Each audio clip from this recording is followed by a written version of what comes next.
नमस्कार दोस्तों, रेलवे के अंदर 2428 पदों पे एक सीधी भर्ती के लिए नोटिफिकेशन जारी कर दी गई है, जिसमें ऑल ओवर इंडिया के कोई भी कैंडिडेट सिर्फ 10वीं प्लस आईटीआई किए हुए हैं तो उनके लिए गोल्डन अपॉर्चुनिटी निकल के आ रही है। इसमें आप लोगों को बता दें तो रेलवे के अंदर अप्रेंटिसशिप 2025 की नोटिफिकेशन रहने वाली है। इसमें आवेदन की प्रक्रिया भी स्टार्ट हो चुकी है, जिसकी अंतिम तारीख भी आपको क्लियर करेंगे। इसमें साफ साफ आपको बता दें, कोई एग्जाम नहीं है, कोई इंटरव्यू नहीं है, डायरेक्ट आपकी सिलेक्शन होगी। कैसे सिलेक्शन होगा उन सभी चीजों पे बात करेंगे। क्या ये परमानेंट जॉब होगा या फिर कॉन्ट्रैक्ट पे होगा या फिर एक ट्रेनिंग है, उन सभी डाउट्स को क्लियर करेंगे। बस वीडियो को आप लोग एंड तक देखिएगा और समझिएगा, सारी इंफॉर्मेशन हम लोग देने का प्रयास करेंगे। इसमें हम लोग चलते हैं आगे। इसमें सबसे पहले देख लीजिए, रेलवे रिक्रूटमेंट सेल के द्वारा ये नोटिफिकेशन जारी की गई है। ये जो नोटिफिकेशन आपकी होगी अप्रेंटिसशिप के लिए, ये वैकेंसी आपकी निकाली गई है। अब ये अप्रेंटिस क्या होता है उस पर हम लोग बात करते हैं, लेकिन सबसे पहले हम लोग समझते हैं इसमें आवेदन की प्रक्रिया जो है 12/8/2025 से स्टार्ट हो चुकी है, जिसकी अंतिम तारीख जो है 11/9/2025 रहेगी। अब हम लोग समझते हैं कि क्या ये परमानेंट जॉब है या ट्रेनिंग है। तो दोस्तों क्लियर साफ साफ आपको बता देते हैं कि ये परमानेंट जॉब आपका नहीं होता है, ये एक तरह का ट्रेनिंग है जो कि किसी समय के लिए, आपका फिक्स समय के लिए करवाया जाता है। उस बीच में जब तक आप लोग इसमें वर्क करते हैं, जब तक इस ट्रेनिंग को कंप्लीट करते हैं, आपको सैलरी भी दिया जाता है। कितनी सैलरी दी जाती है आगे हम लोग क्लियर कर देंगे। उसके साथ ही दोस्तों आप लोगों को बता दें, परमानेंट जॉब नहीं है, लेकिन परमानेंट जॉब लेने का एक सही रास्ता आप लोग इसे समझ सकते हैं।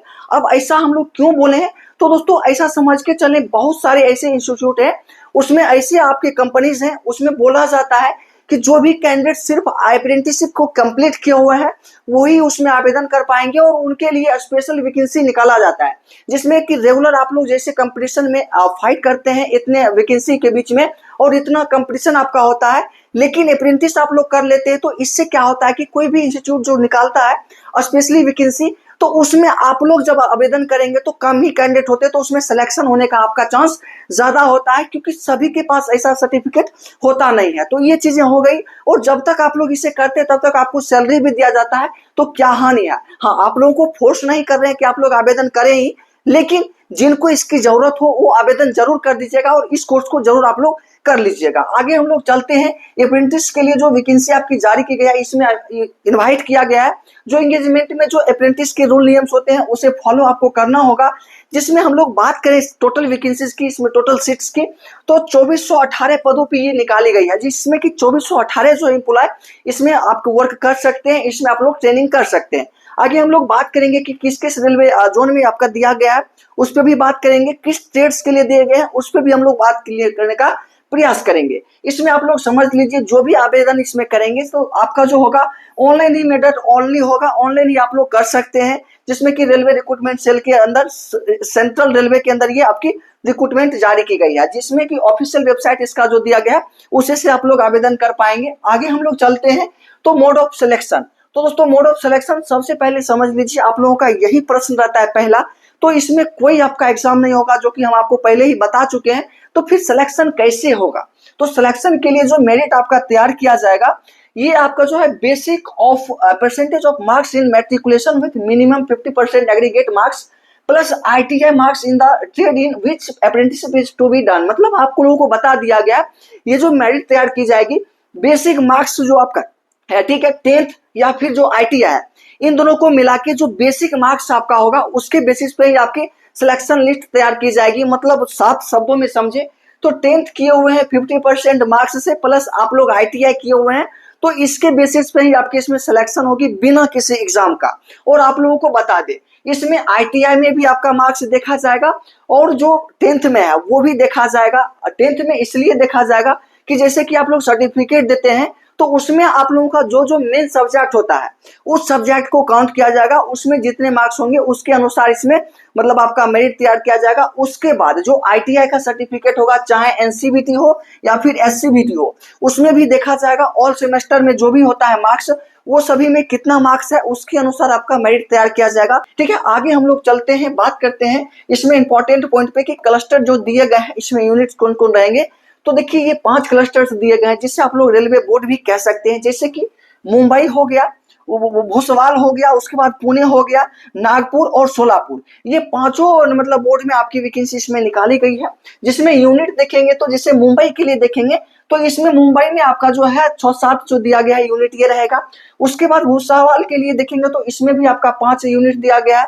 वैसे ही पुणे में 3 यूनिट है। मतलब आप लोग क्लियर इसमें समझ लीजिए, आप लोग जहां भी आवेदन करना चाहते हैं, जहां से भी आते हैं, कोई दिक्कत नहीं है, लेकिन आप किसी में एक में आवेदन कर पाएंगे। और ध्यान दीजिएगा, जैसे कि एग्जांपल में हम लोग देखते हैं कि मुंबई में हम लोग आवेदन करेंगे, तो मुंबई में क्या होगा कि ये सभी जो यूनिट यहाँ से यहाँ तक दिए गए हैं, इन्हीं यूनिट में से किसी में आप लोग आवेदन कर पाएंगे। तो आप लोग देख लीजिएगा, मुंबई जैसे ही सेलेक्ट करेंगे बोर्ड को, तो उसके बाद आपका ये सभी यूनिट आएगा, तो उसमें प्रेफरेंस सेलेक्ट करने का ऑप्शन आएगा कि 1 नंबर में आप किसको देना चाहते हैं, 2 नंबर में क्या रहेगा, 3 नंबर में क्या रहेगा। आपको ये नहीं करना है कि हम लोग यहाँ पे उस वाले में अप्लाई कर रहे हैं और यहाँ से ये यूनिट को सिलेक्ट करें, नहीं। आप लोग जिस भी इसमें बोर्ड को सिलेक्ट करेंगे, उसमें जो जो यूनिट्स दिए गए हैं उसी यूनिट को आप लोग उसमें प्रेफरेंस में दे पाएंगे। ये चीज आप लोग क्लियर समझ लीजिए। आप जहां भी आवेदन करना चाहते हैं कर सकते हैं, इसमें कोई दिक्कत नहीं है। आगे हम लोग चलते हैं, इसमें जानते हैं कि कितने वैकेंसी किसमें दिए गए हैं।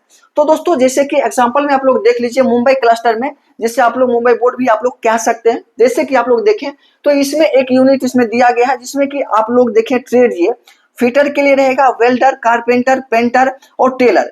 तो ये सभी जो ट्रेड्स आपको दिए गए हैं, इसका सर्टिफिकेट आपके पास होना चाहिए, तो आप लोग इसमें आवेदन कर पाएंगे। आपको बता ही चुके 10th प्लस ITI आपका होना चाहिए। जिसमें आप लोग देखें तो फिटर के लिए जनरल में जो आएंगे 92 पोस्ट होगा, ओबीसी में आएंगे 49 पोस्ट होगा, SC के लिए 27, ST के लिए 14, और टोटल देखेंगे इसमें फिटर के लिए तो आपका 182 दिया गया। वैसे ही आपके लोग फिजिकल हैंडीकैप्ड भी हैं, तो उनके लिए भी अलग अलग कैटेगरी में आपका इसमें वैकेंसी रिलीज किया गया है। लेकिन आगे हम लोग देखिए वेल्डर के लिए, तो इसमें भी अलग अलग आपको बताया गया, 3 पोस्ट जनरल के लिए, ओबीसी के लिए 2 पोस्ट, ST के लिए 1 पोस्ट। मतलब क्या, इसमें देखेंगे तो आपका ट्रेड भी बता दिया गया है। इस ट्रेड में है तो इसका फिटर है तो फिटर, वेल्डर है तो वेल्डर, तो आपका सर्टिफिकेट होना चाहिए। जिसका ट्रेनिंग पीरियड आपको बता दें तो सभी के लिए आपका 1-1 साल का ट्रेनिंग पीरियड होगा। इस ट्रेनिंग पीरियड के अंदर जब तक आप लोग वर्क करेंगे, जब तक ये सर्टिफिकेट आपका मिल नहीं जाता है क्लियरली, तब तक आपको 7500 रुपया प्रति मंथ आपके अकाउंट में डायरेक्टली गिरते रहेगा। ये चीज आपको ध्यान में रखना है। और ये जब कंप्लीट कर लेंगे तो उसके बाद आपको एक सर्टिफिकेट दिया जाएगा, और उसके बाद आप लोग आ सकते हैं। हाँ, उसमें फिर से ऑफर किया अगर जा सकता है कंपनी के द्वारा, तो आप लोग फिर से वर्क करेंगे। लेकिन आप लोग जब जाएंगे तो उस दिन से 1 साल तक आप लोग इसका एम्प्लॉय रहेंगे। उसके बाद आप लोग वहां से जा सकते हैं, कोई आपको मना नहीं करेगा। ठीक है, ये चीजें समझ गए हैं। आगे हम लोग देखें तो दूसरी यूनिट में भी आपका उसी तरह से बांटा गया। इसका जो नोटिफिकेशन है हम अपने टेलीग्राम चैनल पे डाल देंगे। आप लोग जो यूनिट में अप्लाई करना चाहते हैं उसमें देख लीजिएगा कितना पोस्ट दिया गया, उसमें आप लोग आवेदन कर दीजिएगा। सभी में 1-1 साल का आपका ट्रेनिंग पीरियड रहेगा। ये चीज आपको ध्यान में रखनी है। आगे भी आप लोग देखें तो दोस्तों एलिजिबिलिटी क्राइटेरिया को हम लोग समझते हैं।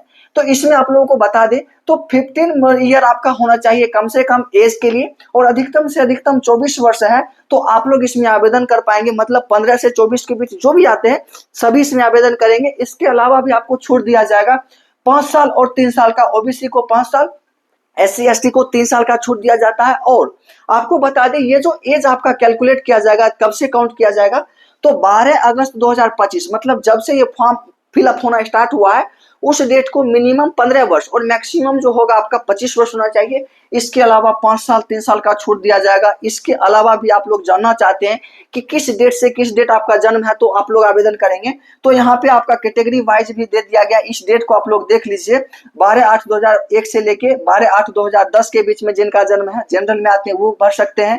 वैसे ही 96 से लेके 2010 के बीच में जिनका जन्म है वो SC वाले भर सकते हैं। तो सभी कैटेगरी में अलग अलग दिया गया है। और फिजिकल हैंडीकैप्ड जो आएंगे, ठीक है, फिजिकल डिसेबिलिटी में जो भी आते हैं तो उनके लिए 10 साल का एक्स्ट्रा छूट आपको इसमें भी एज में दिया जाता है, जो कि अच्छा खासा एज रिलैक्सेशन इसमें दिया गया है। आगे हम लोग देखिए मिनिमम एजुकेशन क्वालिफिकेशन, तो हम लोग बार बार इसमें चर्चा कर ही चुके हैं कि 10वीं प्लस ITI, मतलब आप यहाँ पे भी देखें तो बता दिया गया है the candidate must have passed 10th class examination, मतलब 10वीं क्लास के एग्जामिनेशन को कंप्लीट किए हुए हैं या फिर इसके समतुल्य भी कोई भी कोर्स आप लोग किए हुए हैं तो भी आप लोग आवेदन कर पाएंगे। उसके साथ ही आपके पास 50% कम से कम मार्क्स होना चाहिए 10th के सर्टिफिकेट में। ये चीजें इसमें मैंडेटरी की गई है। इसके अलावा नेशनल ट्रेड सर्टिफिकेट मतलब आपके पास होना चाहिए, चाहे NCVT या SCVT आपको बता चुके हैं, मतलब ITI का सर्टिफिकेट चाहे NCVT से किए हुए हैं SCVT से कोई दिक्कत नहीं है, बस सर्टिफिकेट ये आपका एक होना चाहिए। जिस भी ट्रेड के लिए आप लोग आवेदन इसमें करेंगे। आवेदन करने के लिए फॉर्म फी की अगर बात कर लेंगे तो 100 रुपया आपको फॉर्म फी सभी कैंडिडेट्स को इसमें लगने वाला है, ये चीज भी आप लोग ध्यान में रखिएगा। आगे हम लोग सबसे इंपॉर्टेंट पॉइंट पे बात करते हैं। जब हम लोग आवेदन करना शुरू करेंगे तो इसमें क्या क्या डॉक्यूमेंट्स लगेंगे।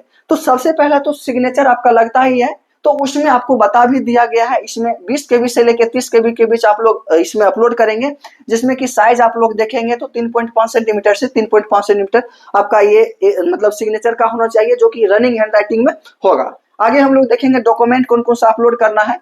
तो पहला आप लोग देखें तो 10th स्टैंडर्ड का जो सर्टिफिकेट होगा या फिर इसके इक्विवेलेंट जो भी दिखाएंगे वो मार्कशीट आपका होना चाहिए। उसके बाद सेकेंड जो होगा दोस्तों certificate of proof of date of birth, मतलब डेट ऑफ बर्थ के लिए जो सर्टिफिकेट देंगे उसके लिए 10th का सर्टिफिकेट ही लगा देंगे, वही आपके लिए सफिशियंट होगा। उसके बाद आगे हम लोग देखेंगे तो consolidated marksheet for all semester of the trade in which applied provisionally national trade certificate indicating marks, मतलब इसमें बताया गया कि जो भी ट्रेड्स के लिए आप लोग आवेदन करेंगे उसमें ऑल सेमेस्टर का आपका जो ITI सर्टिफिकेट होगा वो आपको दिखाना है। यहाँ पे ये चीज आपको बताया गया है, उसके साथ ही जिसमें कि आपका जो मार्क्स है पूरा दिखना चाहिए, ठीक है। आगे हम लोग देखेंगे तो नेशनल ट्रेड सर्टिफिकेट NCBT या ICBT से जो प्रोविजनली ट्रेड सर्टिफिकेट आपको दिया जाता है वो भी आपको अपलोड करना होगा।